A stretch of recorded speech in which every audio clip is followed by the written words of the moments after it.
Bonjour les amis, alors deuxième partie de ce test avec cette ATN X-Sight LRF, X-Sight 5 en version 2. Donc vous la voyez complètement montée sur la RTI Mora que j'ai en 5.5. Donc écoutez, après on va dire pratiquement deux semaines et demie d'utilisation sur la carabine. Alors c'est pas 2 semaines et demie où je suis tout le temps derrière l'œil rivé derrière l'optique, hein, qu'on s'entende. J'ai aussi un métier à côté. Qu'est-ce que je peux vous dire en tout cas de cette lunette? Une des premières remarques que vous aviez vues sur la vidéo précédente, c'était le montage de cette lampe infrarouge qui vient en parallèle de la lunette et qui n'est pas intégrée en effet à la lunette. Bon, l'inconvénient, c'est l'encombrement, ça vous l'avez compris. L'avantage, en effet, c'est, pour en avoir discuté aussi avec quelques utilisateurs, c'est qu'on peut, de ce fait, y fixer la lampe infrarouge que l'on souhaite pour avoir on va dire la qualité ou le rendu peut-être meilleur que si on avait quelque chose en interne. Bon, pour le moment, moi, j'ai essayé cette lampe-là, la 1 kg, qui est livrée avec, qui est plutôt pas mal, Maintenant, son système de fixation qui est livré avec, hein, l'histoire de collier. J'ai eu des réponses en effet de ATN avec des vidéos. Malheureusement, la première vidéo qu'ils m'ont envoyée ne correspondait pas au collier que j'avais dans la boîte, donc premier problème. Et puis la deuxième solution qu'ils m'ont proposée, c'est de passer en force le truc, ce qui n'est pas possible. Donc pour moi, la réponse est pour le moment pas satisfaisante. Alors l'avantage qu'il y a, c'est que, je vous l'avez montré dans le déballage, il y a plusieurs colliers qui sont livrés avec la lunette. Il y a le collier arrière, en effet, qui est déporté. Il y a le collier avant qui, lui, part en Y, qui permet de fixer d'un côté ou de l'autre, en effet, cette lampe supplémentaire. Et puis, il y a le troisième collier qui est dans le cas où, justement, vous ne voulez pas monter en Y. Moi j'ai utilisé ce collier là qui est un collier de 30 avec la bague qui permet en effet là du coup de fixer la lampe sur le côté. Petit reproche que j'ai à faire en tout cas à ATN, c'est que vous n'avez aucune notice réelle, papier ou vidéo ou quelque chose qui vous explique comment ça fonctionne. Alors je vais aller rechercher encore à nouveau, hein, sur le net pour essayer de voir s'ils ont mis quelque chose à disponibilité, mais j'ai rien trouvé. Exemple tout bête, vous voyez cette lampe infrarouge, en fait, bon ok, il y a le sens de la pile, le plus va vers l'avant. Si vous ne le savez pas, sachez que voilà, le plus va vers l'avant parce que c'est pas indiqué sur la lampe. La deuxième chose, en effet, c'est que vous pouvez régler le faisceau. Alors ça, il l'indique plus ou moins, mais vous pouvez régler le faisceau, la largeur du faisceau ou la concentration du faisceau en tournant cette bague-là, ce qui permet d'augmenter ou de diminuer la taille du faisceau. Mais il y a un truc dont il ne parle pas et qu'il vous faut poser parfois la question de savoir si votre pile est chargée ou pas chargée, parce qu'il n'y a pas d'indicateur de charge sur la pile, bien sûr. C'est que pour l'allumer, en effet, il faut appuyer sur l'arrière. Mais ce qu'ils ne disent pas, c'est que ce bouton, il tourne et qu'il y a une intensité de réglage de l'infrarouge. Voyez. Donc, c'est-à-dire que le bouton d'arrêt marche, qui est à l'arrière, donc on appuie pour le mettre en marche, on appuie pour l'éteindre, il est variable aussi en termes de luminosité, ce qui a un impact assez important sur la visibilité que vous allez avoir. Ben ça, vous savez quoi, avant de le trouver, je me suis posé la question, parce qu'il y a une fois, je l'avais en effet en vissant bouger et ça s'était mis donc à 0 et j'avais beau appuyer, la pile était chargée, j'avais beau appuyer, ça ne s'allumait pas parce que quand le signal, quand le réglage est au minimum, il n'y a pas d'allumage. Donc ça, voilà, si vous ne le devinez pas, c'est marqué nulle part. Donc c'est un peu dommage. Autrement, sur le reste, sur l'utilisation de la lunette, le menu est plutôt assez, on va dire assez intuitif, donc on arrive à rapidement trouver les choses. Le réglage est plutôt cohérent sur la partie balistique ou autre. Il y a encore des choses, moi, qui me surprennent, qui sont sur la partie réglage du LRF. C'est-à-dire que pour régler le LRF, vous appuyez donc sur un bouton qui va vous faire apparaître une croix verte, enfin une croix d'une couleur, peu importe, pour que vous allez aligner sur votre cible, pour mesurer cette distance. Donc là, pas de problème. Ça vous donne la distance. Par contre, comme le système LRF est décalé de la lunette, hein, vous le voyez, automatiquement, on va dire ce que vous allez, quand vous allez appuyer en effet sur cette croix, pour avoir en effet l'alignement, cette croix, vous allez devoir l'aligner sur la cible et bien entendu, ça va être décalé par rapport à votre centre de réticule de la lunette. J'ai aligné le LRF pour faire en sorte que quand j'appuie en effet pour avoir cette indication de prise de distance, la croix qui va me permettre de mesurer la prise de distance, je ne parle pas du calculateur balistique, hein, je parle de la mesure de la distance. Cette croix, en fait, elle est décalée par rapport à mon réticule central, ce qui veut dire que je suis obligé, dans un premier temps, de viser ma cible avec cette croix de réglage de LRF pour avoir la distance, et ensuite d'apporter, d'amener en fait mon réticule sur l'endroit que j'ai mesuré. Donc voilà, c'est un décalage qui pour moi n'est pas logique. Le LRF, la croix du LRF, en fait, devrait, au moment de la prise de distance, être centré sur votre réticule. Donc ça, c'est, voilà, j'ai pas capté. Il y a un système qui permet d'aligner cette croix de mesure de LRF, seulement si vous la décalez, en fait, pour la mettre au centre de votre réticule, mais en fait, ça décale la prise de mesure, et du coup, vous allez mesurer non pas ce que vous voyez dans le réticule, mais à droite. C'est-à-dire, par exemple, j'ai une cible à 50 mètres qui va dire on va faire aller 15 cm. Et ben, si je clique sur la prise de distance, donc cette croix apparaît pour aller analyser la distance, et ben, elle est à gauche de ma cible. Si je me mets mon réticule au milieu de ma cible, la croix, elle va être à gauche. Si je veux avoir la bonne distance. Donc, ce qui veut dire que si je décale, si je veux avoir réellement la distance, je suis obligé de décaler cette croix verte par rapport à mon réticule, on va dire que c'est mon rond, ma main qui est là, par rapport à la cible. Là, je prends la distance, ça me donne la bonne distance, et de là, hop, je reviens pour tirer. Ok. Donc, je me suis dit, il y a certainement un moyen d'aligner ou de corriger le fait que l'alignement du LRF corresponde à l'alignement du centre de votre réticule. Eh ben non, c'est même l'inverse. C'est-à-dire que si réellement vous voulez avoir ce que vous voyez correspond à la distance, en fait, il faut plutôt aligner le LRF parce que d'origine, si vous cherchez un truc, il n'est pas complètement aligné.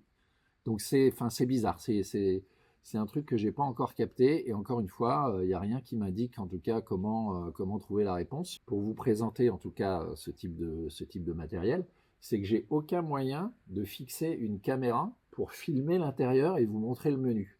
Pourquoi? Parce que le diamètre de l'optique qui est ici est supérieur aux optiques standards, ce qui fait qu'on ne peut pas y fixer les systèmes de Eagle Vision ou autre qui vient en effet filmer l'intérieur du réticule.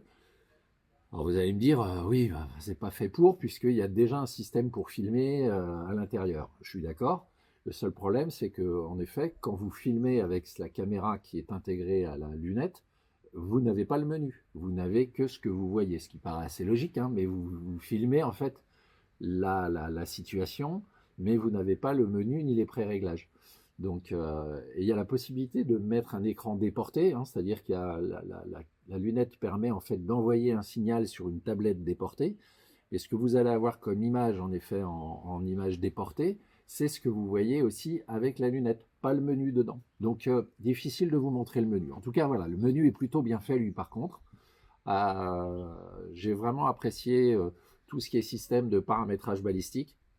À partir du moment où vous renseignez en effet les bons éléments, c'est-à-dire la hauteur de lunette entre le canon et le centre de votre lunette, le coefficient balistique et la vitesse de sortie, vous obtenez, le calculateur balistique vous donne en tout cas de très bons résultats sur des tirs. Là, j'ai fait des tirs à 100 mètres, à 110 mètres exactement, c'est précis.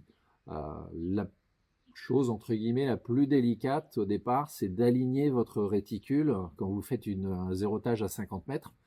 Comme la définition, vous allez voir quand je monte à 25 en 25 fois, je vois un peu le centre, je vois le centre de ma cible, mais c'est pas net, c'est pas clean comme une lunette, voilà, comme une lunette avec une optique normale, avec des lentilles. Hein. Mais une fois que c'est bien réglé, vous y passez quelques tirs. Alors c'est vrai qu'on est sur du tir à plomb. J'ai une certaine exigence en termes de précision, et ce qui veut dire que par la force des choses, je n'obtiens pas ce que je peux avoir en termes de qualité, en termes de réglage par rapport à une lunette avec des lentilles. On est d'accord. Quoi qu'il en soit, si on la ramène dans son utilisation première, qui est une lunette qui au départ est faite plutôt pour la chasse, pour la partie nuisible, ou ce genre de choses, c'est évident que votre cible, elle sera suffisamment grosse et que vous allez taper dedans assez facilement. Maintenant, si je veux être super précis,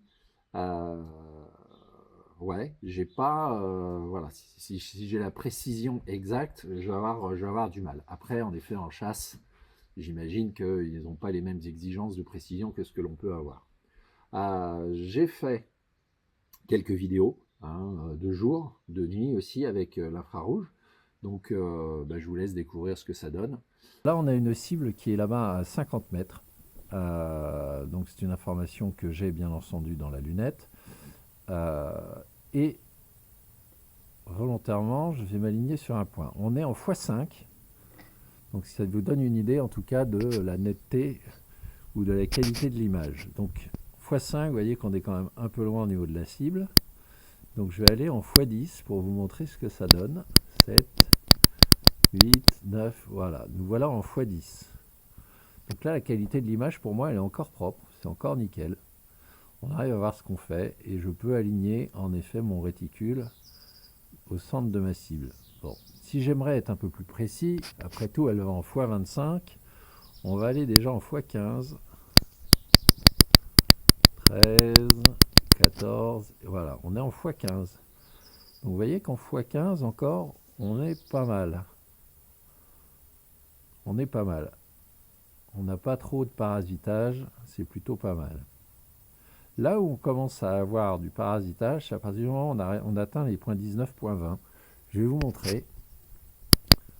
Donc là, on est en point 17, c'est encore propre. Ça commence un peu, vous voyez, à saturer ou à parasiter, mais voilà. Si je passe en point 18, vous voyez que on commence à, alors en tout cas dans l'image de la lunette, on verra ce que ça donne sur l'enregistrement de la caméra, mais ce que je vois réellement dans la lunette, ça commence un petit peu à flouter, à trembloter, je ne vais pas dire à pixeliser, parce que le mot n'est pas bon, mais le grossissement, on voit que le logiciel, il commence à, voilà. Donc là, je passe en x20, donc on verra ce que ça rend aussi, mais là, voilà, j'ai une image qui vibre. Voilà, c'est le mot qui me vient, c'est une image qui vibre. En 21, alors on voit, je veux dire, on va pas être... voilà. Là, je suis passé en x25, donc on voit, c'est plutôt correct. Mais, comme je le dis, on a une netteté qui est dans la lunette, en tout cas, laisse à désirer un petit peu. Par rapport à une qualité visuelle de ce qu'on pourrait avoir dans une lunette optique comme celle-là, qu'on s'entend. Donc voilà, là on est en x25. Ok. Alors, on va faire un truc que vous ne verrez pas puisque ça n'apparaît pas dans l'enregistrement de ce que la lunette enregistre. Je vais prendre volontairement la distance, et comme je vous l'ai expliqué tout à l'heure, à partir du moment où je vais prendre la distance, à l'intérieur de mon réticule, de l'optique, je vais voir une croix spécifique, là, pour moi la mienne elle est verte, qui va me permettre en effet d'aligner cette croix pour mesurer la distance. Bon, à partir du moment où je vais appuyer dessus, l'idéal serait qu'elle soit au centre de mon réticule. Or c'est pas le cas, ce que je vous expliquais tout à l'heure. Elle est en haut à gauche. Pourquoi? Parce que en fait, le décalage que j'ai entre le centre de mon réticule de ma lunette et le capteur LRF, il est existant physiquement, et il est aussi existant dans ce que je vais avoir ici. Donc ça, c'est un truc que j'ai réglé avant. Ce qui veut dire que là, par exemple, vous voyez, je suis au centre de ma cible. J'appuie sur, pour faire apparaître cette croix verte que vous ne voyez pas. Et si je veux me mettre cette croix verte au centre de la cible pour mesurer la distance, eh bien, regardez, ça va tout décaler. Donc j'y vais, voilà. Si je veux que la croix verte, elle soit au centre de ma cible, voilà, là je mesure 50 mètres et je reviens. Voyez? Si là je laissais comme ça, que j'appuie sur la mesure la croix apparaît. Alors elle apparaît en haut à gauche, pratiquement dans le coin haut gauche de la feuille. Et quand elle prend la mesure, eh ben, elle me met 52 mètres. Pourquoi? Parce qu'elle prend derrière la boîte, derrière ma feuille.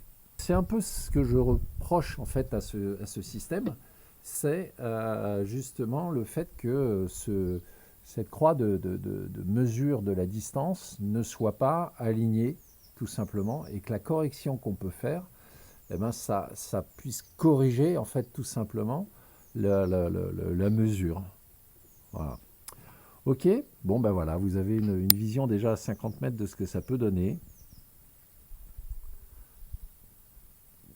Et je reviens en x5. Voilà. Là, je suis à 50 mètres. Voilà la qualité vidéo que j'ai dedans. Et vous voyez, ça cogne. J'aligne la croix verte sur l'endroit où je veux tirer. Il me dit que je suis à 51 mètres. Donc vous voyez que ma petite croix rouge est sur mon point central puisque j'ai zéroté à 50 mètres, donc tout va bien. Voilà. Et là, je vais viser mon centre de cible. Mais vous voyez qu'en x25, bon, on voit le trou, mais vous voyez qu'on n'est pas trop mal, on est un petit poil à gauche. J'ai pas réussi à régler mieux. On est quand même dans quelque chose de nickel. Vous voyez? Donc voilà, et là je vais revenir un petit peu. Vous voyez, là on est en par 17. Voilà, alors ma cible elle est à 50 mètres. Allez, je reviens du x5. Voilà, ça vous donne une idée. Alors c'est plutôt propre, on va voir ce que ça donne sur la vidéo, ce que ça fait. Mais voilà, moi dans l'œilleton, on va dire que jusqu'à 17-18, c'est à peu près propre, en tout cas pour du tir de précision. Quand je dis précision, voilà, c'est d'aller aligner dans les petites cibles comme ça. Alors, il est clair que si je vais sur un autre système qui est d'aller tirer sur une cible à 100 mètres, on n'a pas besoin d'un grossissement aussi important. Hein, on est d'accord? Donc, d'ailleurs, c'est ce qu'on va essayer d'aller faire. On va aller faire un petit voyage. Attention, accrochez-vous avec notre carabine. Alors, je pense que ça filme encore. J'espère que le micro fonctionne, parce qu'autrement, je parle dans le vide. Mais, vous voyez, même chose, il y a un micro qui permet, et même pendant qu'on tire, de pouvoir filmer son action de tir. Donc là, ici, vous connaissez. Hein. Alors, par contre, je suis plein soleil. Je vois pas grand-chose. Alors, on va essayer, cette fois-ci, de zoomer un poil. Donc là, je suis en par 5. Voilà. Et alors, par contre, il faut que je fasse une petite mise au point. Par contre, je vous dis, face soleil, c'est pas évident. Voilà. Voilà, là, on est à peu près propre sur un 100 mètres. Hein. On voit bien la petite plaque. Je vais essayer de zoomer un poil encore. Voilà. Et puis maintenant, on va faire marcher le LRF. Ok, donc j'ai ma petite croix verte. Je l'aligne sur ma plaque. Voilà, moi ma cible là, elle est à 109 mètres d'après le balistique. Et il m'indique, vous voyez la petite croix rouge. Alors je ne sais pas si vous la voyez vous à l'écran. Voilà. Et donc je vais aligner mon point rouge si je peux. Allez, on va zoomer un poil. Vous voyez là je suis en par 13. En par 13, à 100 mètres, on voit quand même les choses. Et on va essayer. Voilà. Vous voyez que une fois que la balistique est bien réglée, et c'est le cas, je vais rentrer le coefficient balistique et la vitesse de mon slug, ainsi que son poids. Et vous voyez que ça fonctionne plutôt bien. Ok, bon, bah écoutez, réglage fait. Ce qu'il nous reste à faire, ça va être de faire du tir de nuit, bien entendu, hein. Donc je reviens en arrière. Donc je vais essayer de vous montrer. Non, je vais aller en avant sur le zoom avant encore. Voilà. Voilà le zoom avant. Voilà, il me dit que la cible est inaccessible, mais bon, on est en combien là? Je suis en x25, c'est-à-dire pourquoi c'est inaccessible? C'est que tout simplement mon point de visée, quand je me mets en point 25, le point de visée il sort du réticule, c'est-à-dire qu'il sort de dessous. Donc moralité, je peux pas m'en servir. Donc bon, d'un autre côté, du x25 sur un truc comme ça, c'est un peu une connerie. On est d'accord. Là par contre, vous voyez, à mon avis, si je prends la mesure, voilà, on voit le point rouge, il est en bas. Allez, on va essayer de se refaire un plomb. Vous voyez que ça touche, c'est plutôt nickel. Alors bon, la carabine est super bien réglée, merci Francky. Je tire avec la Mora RTI.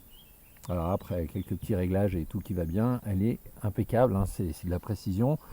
Là, les slugs que j'ai pris des vieux slugs que j'avais dans une boîte, c'est du 218.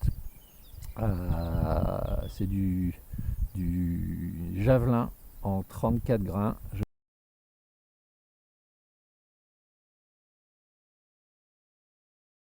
Alors les amis, je vous parle directement de l'ordinateur puisque je ne voulais absolument pas faire de bruit et comme je parlais très doucement, la vidéo en fait de la caméra n'a pas enregistré le son. Alors, on est à côté de chez moi, on est à 70 mètres dans le champ qui est juste à côté de chez moi et il était aux alentours de minuit et demi, 1h du matin et comme d'habitude, il y a toujours un peu de vie. Et sur quoi je tombe? Eh bien écoutez, voilà, un renard, petit renard. Donc je capte à la visée infrarouge. Donc vous voyez un peu ce que ça peut donner, ce qui est plutôt assez sympathique. Donc un petit pipi, voilà. Donc on a les yeux bien entendu qui brillent et je vous promets que la lampe, elle, infrarouge, elle ne fait aucune luminosité, hein. Là on voit très bien parce qu'on est en mode nocturne, activé sur la lunette et on est en infrarouge. Donc voilà, pendant un moment, je me suis posé la question au départ si c'était un chat. Et au fur et à mesure, quand j'ai vu la taille de la queue de l'animal, je me suis dit que non, c'était pas un chat, c'était bien un renard, un petit renard. Donc vous avez l'exclusivité, vous voyez, on voit très bien, il s'approche même vers moi, hein, aucune peur. Moi, je faisais un minimum de bruit pour essayer en effet de le voir. Donc une fois que j'ai vu que c'est un renard, hein, bien entendu, j'ai voulu prendre la mesure donc, au LRF, donc chose que j'ai pu faire pour vous voir. Donc là, vous voyez la TN en bas, c'est marqué 50 mètres, puisque c'est mon zérotage. Là, je viens de le capter à 70 mètres, et donc on est bon. Ok. On se retrouve après des essais, bien sûr, des essais de jour, de nuit, sur du tir à 50 mètres, et puis sur des tirs, on va dire, un peu plus loin, à 109 mètres exactement, en utilisant le LRF, de jour et de nuit, bien sûr. Donc, que vous dire rapidement sur cette lunette? Écoutez, une lunette de très bonne facture, vraiment au niveau qualitatif, on est sur quelque chose de robuste, de solide, de pratique à utiliser. Je rappelle qu'on a un grossissement de 5 par 25 sur ce modèle-là, il existe aussi en 3 par 15. Je vous l'avais dit, ce qui m'intéressait moi sur le 5 par 25, c'est qu'on se rapprochait en termes de grossissement de ce qu'on pouvait faire avec une lunette standard à lentilles, par rapport à ce qu'on a l'habitude d'utiliser chez nous sur du tir de précision avec des PCP. Donc l'idée, c'était de voir aussi ce que donnait ce fameux zoom. Est-ce que c'était un zoom numérique? Est-ce que c'était un zoom réel de numérique ou analogique, hein? C'était un peu l'idée, pour voir vraiment si on arrivait à une netteté d'image, une qualité d'image. Alors, je trouve le résultat assez convaincant. Quoi qu'il en soit, c'est quelque chose qui est très orienté pour la chasse aux nuisibles, hein, on va pas se le cacher. Sur le tir de précision, à partir du moment où on va être sur des distances qui vont être à mon avis un peu proches, c'est-à-dire sur du 50 mètres, on ne va pas avoir de quoi avoir une précision optimale comme on pourrait l'avoir avec une lunette à lentilles, comme je disais. Par contre, quand on commence à mettre des cibles éloignées, à 100 mètres, 200 mètres, je pense qu'elle a tout son sens, puisque là, du coup, on va chercher plutôt, en effet, à avoir un groupement, d'avoir un point de visée et de toucher sa cible sans forcément chercher à faire du trou dans trou quand on est à plus de 100 mètres. Hein, on est d'accord, même si on va essayer de s'en rapprocher, au moins déjà essayer de toucher la cible. Pour ce qui est donc, je vous le disais, de son utilisation première, qui est orientée quand même sur une lunette de chasse, on a énormément d'informations à l'intérieur de cette lunette qui sont données, que ce soit en effet la distance, que ce soit en effet l'environnement, l'orientation, des fonctionnalités qui sont plutôt simples d'accès aussi, avec un menu qui est plutôt convivial en interne, très clair. On a une vision à l'intérieur qui est sous la forme d'un rectangle, c'est-à-dire que même si en effet ici l'orifice est rond, à l'intérieur on a un champ visuel sur l'ensemble de la lunette qui est sous la forme d'un rectangle qui permet de laisser apparaître l'ensemble des différents menus et des informations qui peuvent nous être utiles par rapport à ce type de tir. Alors vous avez vu, là, elle est un peu longue. Pourquoi? Parce que tout simplement, elle a de quoi protéger aussi du soleil. Hein. Ici, on a le réglage, on va dire, de la netteté de l'image. Ici, on a, comme je vous l'avais dit, la partie qui va nous permettre, en effet, de mesurer la distance. Et s'ajoute, vous le savez, la fameuse lampe infrarouge qui va se mettre sur le côté, en plus, à gauche ou à droite, les deux côtés vont passer. Alors, les premiers constats, les premiers éléments que je peux rapporter, donc comme je vous le disais, très convivial au niveau de la circulation dans le menu, une qualité d'image, en tout cas dans le rendu, qui est très bonne. On a vraiment une vision qui est très claire, très lumineuse, très nette. Alors, ce que je peux vous dire tout de suite, c'est que entre ce que moi je vois dans l'optique et ce qui est enregistré, bien entendu, il y a une différence, qui est le fait que nous n'avons pas la globalité du menu qui s'affiche sur l'enregistrement. Ce qui est un peu dommage pour moi qui voulais vous présenter la lunette et de vous montrer les différents menus qui étaient à l'intérieur de cette lunette. C'était un peu le sujet et très difficile, même impossible, de venir fixer un système de caméra de lunettes pour filmer l'intérieur, puisque le diamètre de cette partie est plus grande que le diamètre d'une lunette standard. Bien entendu, on a différents menus. Le menu à l'intérieur est en français. En tout cas, on peut le paramétrer en français. On peut mettre les systèmes métriques, bien entendu. Et après, il suffit tout simplement de se promener dans les différents menus pour comprendre assez rapidement comment les choses se règlent. Donc, plutôt simple à régler. Le point sur lequel je peux éventuellement émettre des points négatifs sur cette lunette, je n'ai pas trouvé de menu explicatif. Il n'y a pas d'explication qui rentre dans le détail sur les différents menus et les différentes fonctionnalités et comment les paramétrer. J'ai essayé de chercher sur Internet, je n'en ai pas trouvé. Alors bien entendu, le logiciel se met à jour à l'intérieur, il se branche tout simplement, il se connecte en Wi-Fi, enfin voilà, tout est paramétrable de manière assez simple.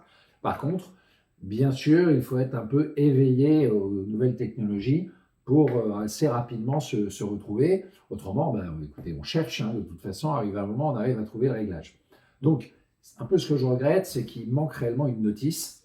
Et du coup, moi qui voulais me lancer pour vous expliquer comment paramétrer et fonctionner, si vous ne voyez pas l'intérieur du menu, la façon dont les menus se présentent, c'est parler dans le vide d'un truc que vous ne verrez pas et sincèrement, ça ne sert à rien de passer du temps dessus. Ce que je peux vous dire en tout cas, c'est que c'est plutôt intuitif et qu'on arrive facilement à retrouver les différents éléments. On a différents menus à l'intérieur que l'on va être amené à sélectionner. On peut descendre dans ces menus, aller à gauche, aller à droite et sélectionner les options qui nous intéressent. Voilà, à partir de là, c'est plutôt simple. Après, sur le fonctionnement lui-même, vous le voyez, hein, on a différents boutons. Donc ici, ce sont des flèches pour monter et descendre dans les menus et valider quand on appuie au milieu. Là, ce bouton-là, c'est la mise en marche ou l'arrêt. Ici, quand vous allez appuyer dessus, ça va mettre en route le LRF, c'est-à-dire mesurer la distance jusqu'à votre point que vous visez. Et à partir de ce moment-là, vous allez avoir en effet une distance qui va s'afficher. Vous pouvez éventuellement, si vous n'avez pas le système LRF, puisque la lunette existe aussi sans le système LRF, vous pouvez simplement rentrer en amont, bien entendu, les informations balistiques, que vous avez pu prendre, mesurer, et vous avez la possibilité de rentrer la distance. C'est-à-dire vous prenez un télémètre à côté, vous mesurez en tout cas la distance, vous la rentrez en fait dedans, et à partir du moment où vous allez rentrer la distance, eh ben, il va vous faire le calcul balistique en vous positionnant à nouveau le point à viser dans le centre, enfin dans le réticule, dans la partie visible de votre lunette. Donc voilà. Est-ce que j'ai besoin de rentrer plus dans les détails? Je pense qu'on a fait le tour de cette lunette. Niveau rapport qualité-prix, j'ai rien à redire. Au niveau logiciel, autant les premières versions avaient des problèmes de bugs, celle-là, je n'ai eu aucun problème ni aucun bug particulier. Pas d'écran figé, pas de perte à un moment ou un autre d'informations qui ont été déjà renseignées. Et puis l'autonomie, comme je vous le disais, qui est plutôt grande, elle est annoncée à 14 heures. Moi, j'ai eu l'occasion en tout cas de l'utiliser et la batterie a tenu pratiquement pendant 11 heures sans problème. Mais j'ai beaucoup navigué dans les menus, donc j'imagine que voilà, ça a tendance peut-être certainement à consommer beaucoup plus que si j'en avais une utilisation normale. Voilà, bah, écoutez, très bon produit, peu connu cette marque ATN en France, en Europe, essentiellement une marque américaine, hein, je vous l'avais dit. Moi, je recommande ce produit, vraiment, sincèrement, niveau qualitatif, rien à redire. Mais écoutez, le laser rangefinder, c'est-à-dire la mesure de distance, est plutôt précis. Le calculateur balistique fait le taf. On est sur quelque chose vraiment de solide, d'étanche. Je pense que pour les personnes qui vont en effet à la chasse avec ce genre de choses, vous n'aurez aucun problème de longévité, de résistance au choc, etc., etc. Alors elle fait un peu son poids, hein, mais derrière, bah, écoutez, les résultats sont là. Je tenais à remercier à nouveau la société ATN. Je vais bien entendu, à la fin de cette vidéo, remettre précautionneusement, en tout cas, cette lunette dans la boîte et puis la renvoyer à ATN qui me l'a gracieusement prêté pour vous faire profiter de ses essais. Voilà, c'est vraiment complet, c'est vraiment un produit très complet sur un tarif qui tient la route, hein, sincèrement. Écoutez, je vous dis à très bientôt et j'espère que cette vidéo vous a plu. Ben on se dit, j'espère, à une prochaine fois pour une nouvelle découverte, peut-être d'optique encore, je ne sais pas. Je demanderai à ATN s'ils ont d'autres produits éventuellement à vouloir me faire essayer. Je pensais à des lunettes thermiques qui va être en effet la suite logique pour ce qui est de la chasse. En tout cas, ATN est spécialisé dans ce type de lunettes. Donc, on va essayer, on verra s'ils sont d'accord, s'ils sont partants. En tout cas, voilà, je vous remercie tous et je vous souhaite une très bonne soirée. À très bientôt sur la chaîne de Fuzzy le Geek.